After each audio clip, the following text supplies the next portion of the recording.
Sa mundo ng pag-ibig at mga lihim, may mga kwentong hindi basta-basta na ikukwento. Pero dito, ibabahagi namin sa inyo, Welcome to Filipino Romance Chronicles, ang tahanan ng mga kwentong puno ng pagmamahal, tukso at pagtataksil. Handa na ba kayong sumilip sa isang kwento ng matinding damdamin at hindi mapigilang pagnanasa? Simulan na natin ang kwento. Hello sa inyo. Ako si Nora. 43 na ako, may anak na nasa college at 4 na taon ang hiwalay. Kung tatanungin niyo ako kung kumusta, sasabihin kong maayos. Pero alam ko, hindi buo ang salitang yon. Araw-araw, iisa ang tunog sa bahay. Tunog ng lumang fan, kaluskos ng dahon sa labas, at minsan ang aking mahinang buntong hininga. Nakasanayan ko na ang katahimikan, o baka tinanggap ko na lang. Isang hapon, habang pinupunasan ko ang mesa, may marahang kumatok sa pinto. Walang text, walang abiso, walang bisita sa listahan ng araw ko. Pero may kakaibang kaba sa dibdib. Yung hindi ko maipaliwanag. Pagbukas ko ng pinto, parang huminto ang hangin. Nandun siya, isang binatang mukhang malayo ang pinanggalingan at maliit na backpack na parang ilang pirasong damit lang ang laman. Magandang hapon, sabi niya, mahinahon ang boses. Ako si Rafael. Yung nag-inquire kahapon, hinanap ko po tong address. Nauna sa isip ko, bata pa siya, siguro late 20s. Pero sa paraan ng pagkakatayo niya, may disiplina. Hindi aggressive, pero magalang at maingat. Tara, pasok ka, sabi ko. Pinapantay ang tono ko.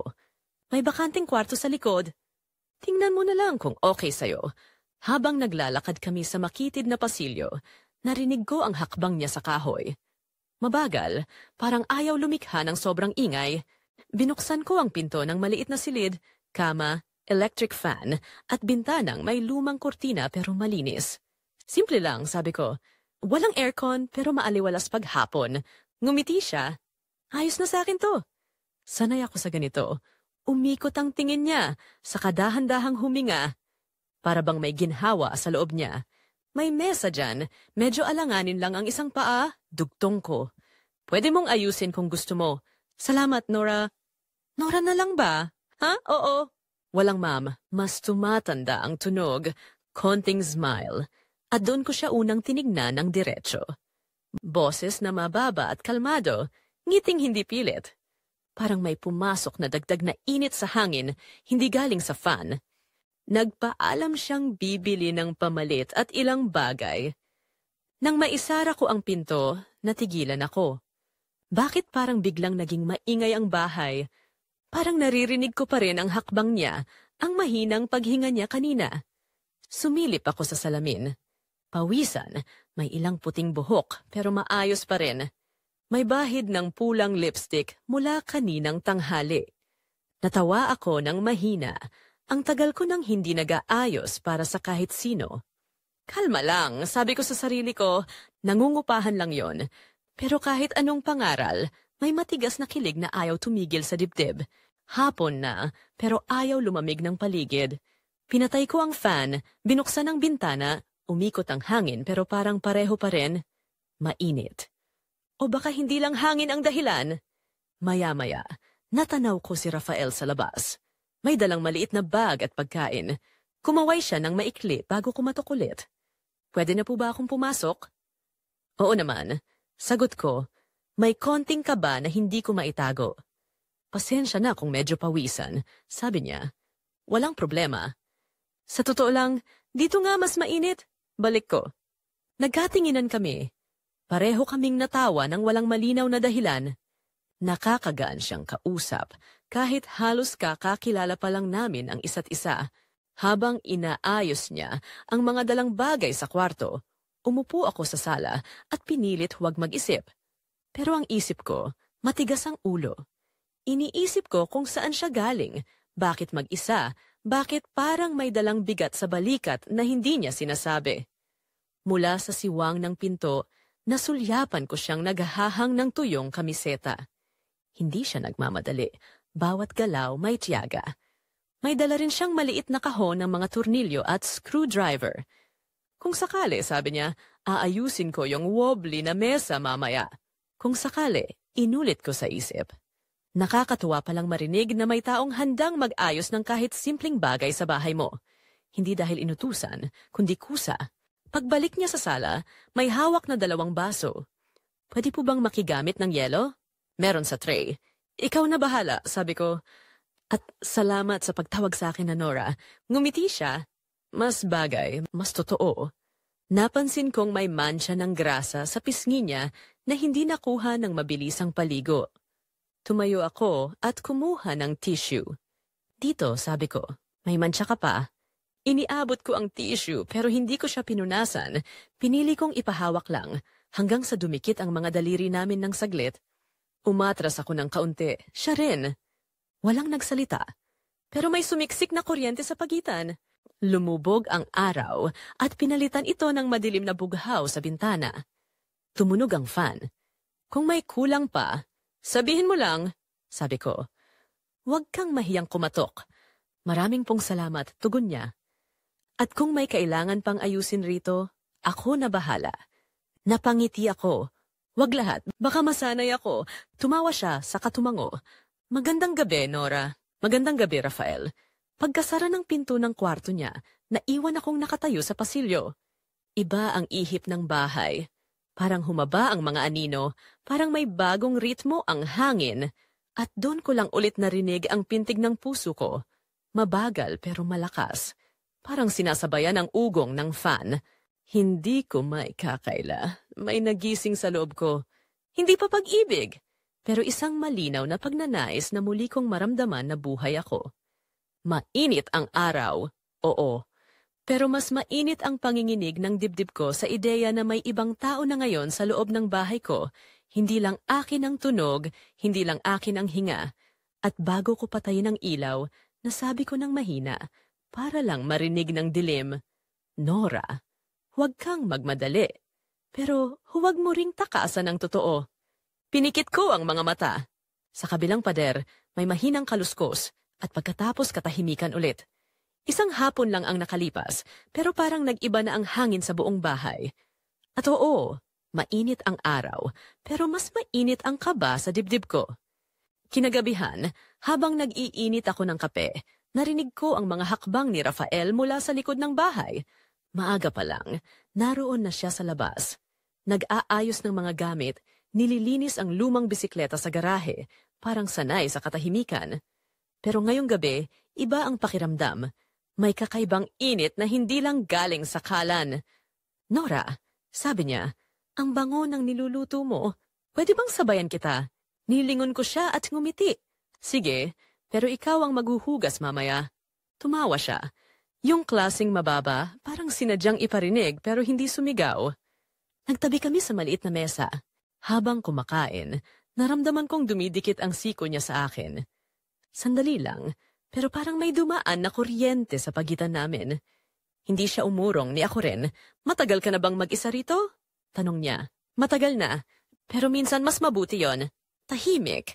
Walang nag-aaway, walang nag-aasaran. Pero may kulang, sabi niya, halos pabulong. Hindi ko alam kung narinig ko lang o sinasadya niyang iparinig. Hindi ko na sinagot.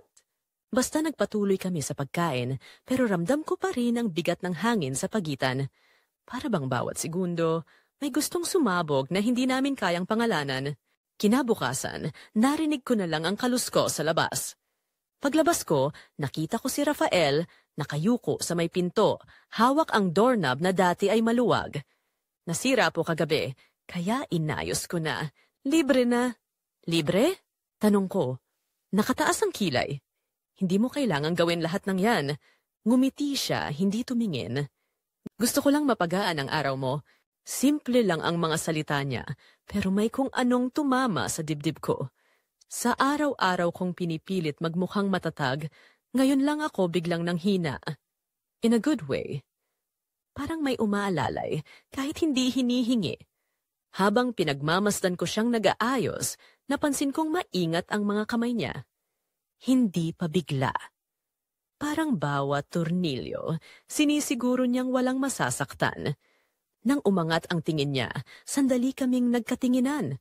Walang salita, pero may mabigat na kabog sa dibdib. Salamat, sabi ko. Pilit kong tinatawanan. Baka mapilitan akong sanayin kang handyman. Ngumiti siya, yung tipong alam niyang hindi joke ang tono ko. Wala namang masama kung masanay ka. Tumingin ako sa kanya ng matagal bago umiwas. Hindi dahil naiilang, kundi dahil natatakot akong makita niya kung paano ako ngumiti ng totoo. Ilang araw ang lumipas, pero pareho pa rin ang pattern namin.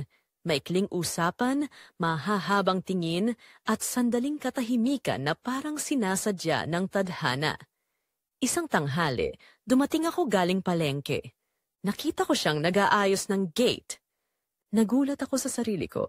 Bakit biglang may kakaiba sa loob ko? Nora, sabi niya, baka gusto mong palitan ko yung kandado. Lumana kasi. Hindi mo kailangang gawin lahat, sabi ko.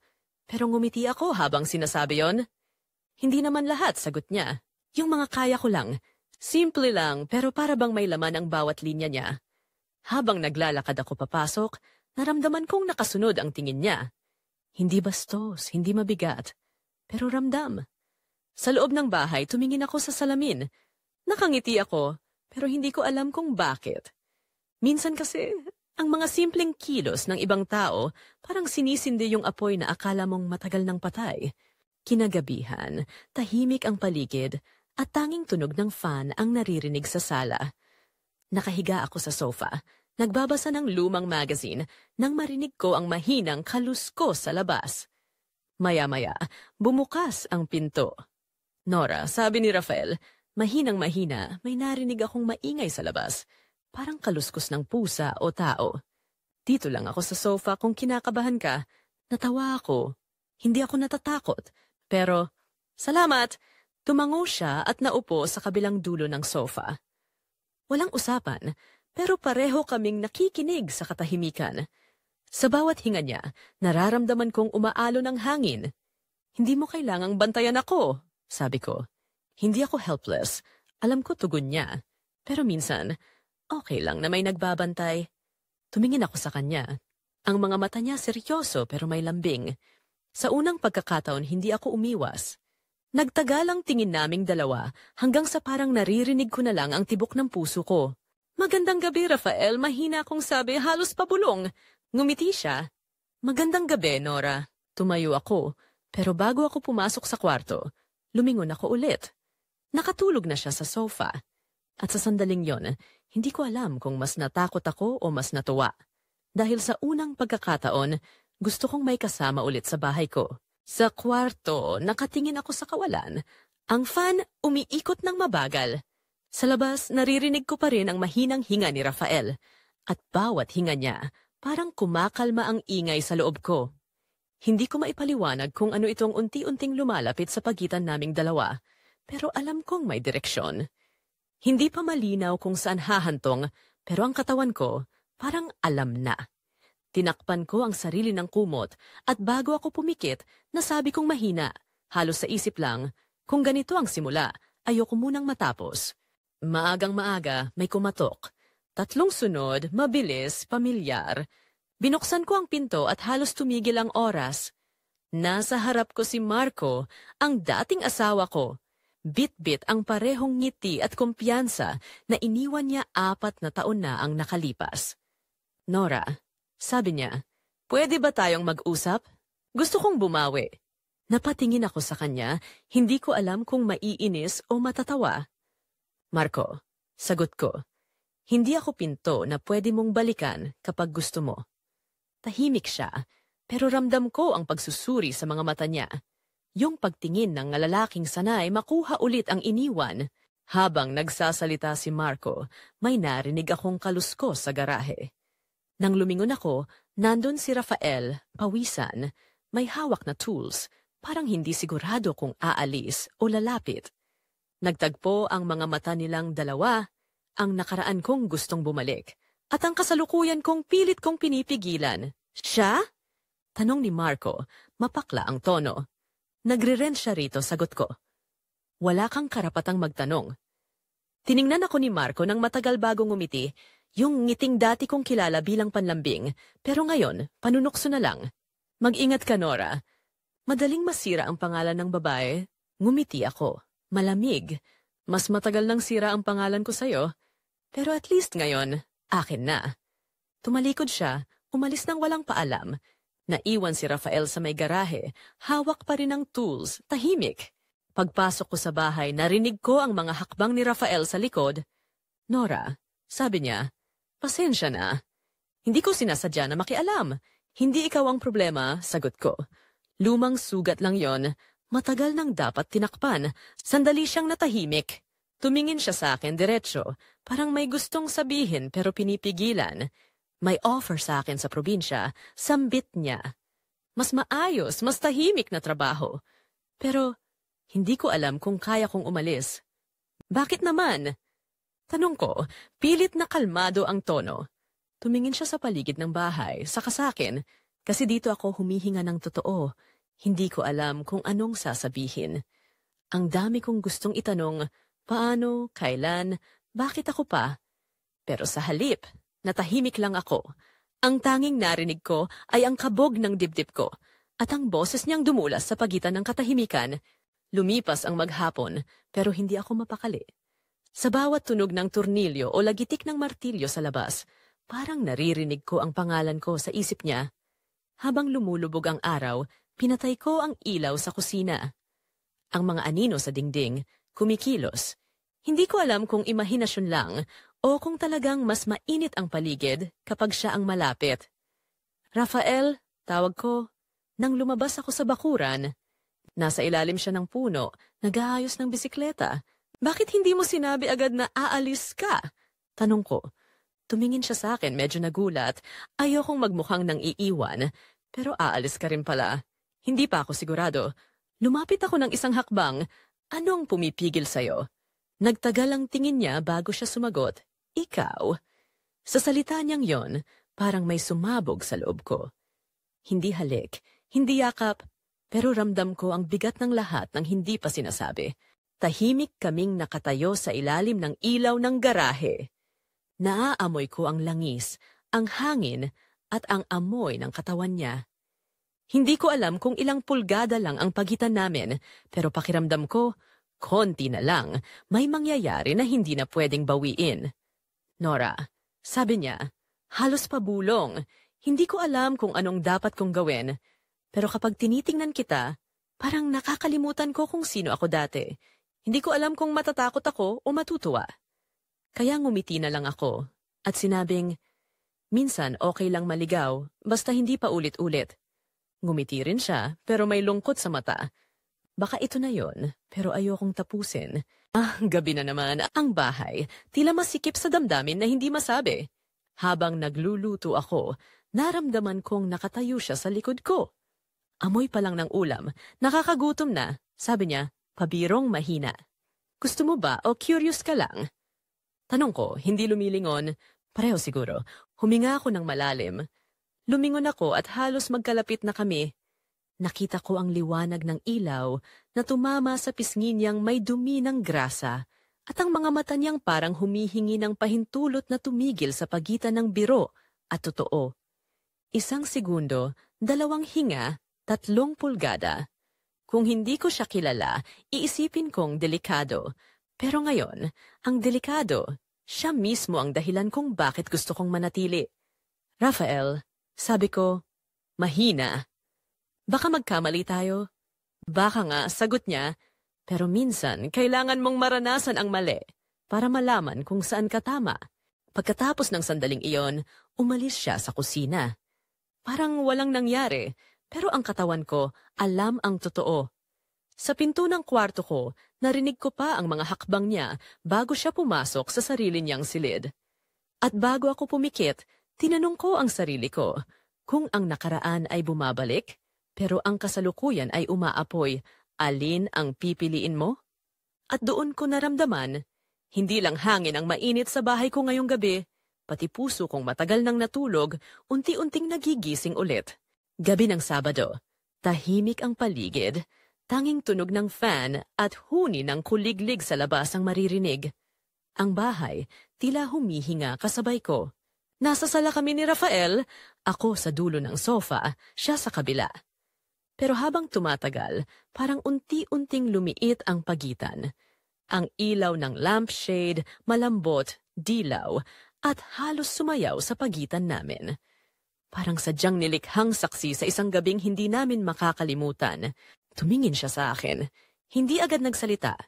Tila pinag-iisipan kung anong dapat sabihin o kung may kailangan pa bang sabihin. Nora, mahinahon niyang sabi. Mababa ang boses. Kung aalis ako, hindi dahil tumatakbo ako. Kung mananatili ako, hindi rin para itali ka. Tumitig ako pabalik, ramdam ang init ng kanyang mga mata. Hindi ko kailangan ng pangako, sagot ko. Gusto ko lang ng totoo. Ramdam ko ang tibok ng puso ko. Mabagal pero malakas, parang sinasabayan ng bawat ikot ng fan. Sa loob ng katahimikan, parang may musika. Hindi sa tenga, kundi sa pagitan ng mga tingin namin, unti-unti siyang lumapit. Hindi nagmamadali. Parang bawat pulgada ng hangin sa pagitan namin ay sinusukat niya. Naramdaman ko ang bigat ng bawat hakbang, ang dulas ng oras, ang pagtigil ng mundo. Alam mo, sabi niya, hindi ko alam kung kailan nagsimula. Baka noong unang gabi na nakita kitang nagluluto o noong pinunasan mo yung pisngi ko. Pero sigurado ako ngayon, mahal kita. Walang ibang tunog kundi ang ugong ng hangin at ang tahimik na paglalakad ng gabi sa labas. Hindi ko siya agad sinagot. Tumayo ako, isang hakbang lang ang pagitan namin. Ang malambot na ilaw sa paligid ay parang mainit na ulap na bumabalot sa amin. Sa init ng sandali, halos pumikit ako. Dahan-dahan kong hinawakan ng kamay niya. Mainit. Totoo. Hindi ko alam kung sino ang unang huminga ng malalim, pero pareho kaming hindi makatingin sa iba. Rafael, mahina kong sabi. Baka malito. Ngumiti siya, at sa pagitan ng mga salita, may halong pangungusap na hindi na kailangan pang marinig. Baka nga, sabi niya. Pero minsan, yung maling naramdaman, mas totoo pa kaysa sa tamang nakasanayan. Ang mga salitang yon, parang apoy na dahan-dahang lumalapit sa balat. Hindi para magsunog, pero para magpainit. Sa bawat paghinga, naramdaman kong may umuusok na damdamin na matagal nang tinatago.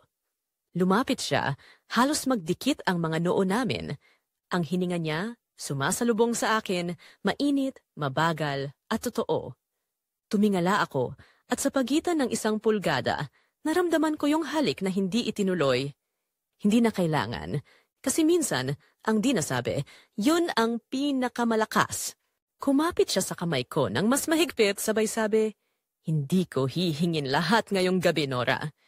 Pero ipapaalam kong totoo lahat ng ito. Ngumiti ako, halos nanginginig.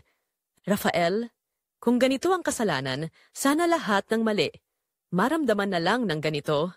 Tapat, pero marunong maghintay. Hindi siya sumagot. Sa halip, hinawakan niya ang mukha ko gamit ang tingin, walang galaw, pero punong-puno ng damdamin. Parang pinipinta niya sa isip ang bawat bahagi ng gabing ito para may babalikan kapag lumayo siya. Ang mga hininga namin, naghahalo. Ang mga mata, hindi na kumukurap. At sa sandaling yon, parang bumagal ang mundo. Walang halikan, walang yakapan, pero bawat tibok ng puso parang sabay na tumutugtog. Di ko alam kung ilang minuto o oras ang lumipas. Ang ilaw sa sala kumupa sa unti-unting pagpasok ng liwanag sa bintana. Tahimik pa rin kaming magkatabi. Walang humawak, pero parang may nakapulupot sa pagitan namin. Isang pangako na walang sinabi, pero malinaw. Tumayo ako, lumapit sa bintana, at tinignan ang araw na unti-unting sumisilip sa bubong ng kapitbahay. Sa likod ko, narinig ko ang boses niya. Hindi ko alam kung saan hahantong to, sabi niya. Pero salamat, kasi sa bahay na to, naramdaman kong may tahanan pa ako. Huminga ako ng malalim, marahang tumingin sa kanya. Rafael, kung mananatili ka, manindigan ka. Pero kung aalis ka, wag mong kalimutan yung gabing to. Tumango siya. Hindi ko kakalimutan, kasi dito ako natutong maghintay. Habang sumisikat ang bagong araw, gusto kong kausapin kayo ng diretso. Minsan sabi ko, ang tunay na tukso ay hindi sa ginagawa, kundi sa pinipigilan. Kasi minsan, yung pagpigil, yun ang pinakamatinding pag-amin. Huminga ako ng malalim, sabay ngiti. Kayo, kung nasa lugar ko kayo, pipigilan niyo ba ang sarili niyong puso? O hahayaang masunog ito, basta't may katotohanan sa apoy? Maraming salamat sa pakikinig. Hanggang sa susunod na kwento. Hey guys! Thanks for watching hanggang dulo. Sana na-enjoy niyo ang kwento natin today. Kung bitin ka at gusto mo pang makarinig ng mas marami pang kwentong puno ng drama, pag-ibig at lihim, make sure to like, comment at subscribe para updated ka sa mga susunod naming istorya. May gusto ka bang plot twist o kwento na gusto mong marinig? Comment down below. Baka ikaw na ang next inspiration namin. Salamat sa suporta mga ka-FRC. See you in the next story. Stay tuned and take care always.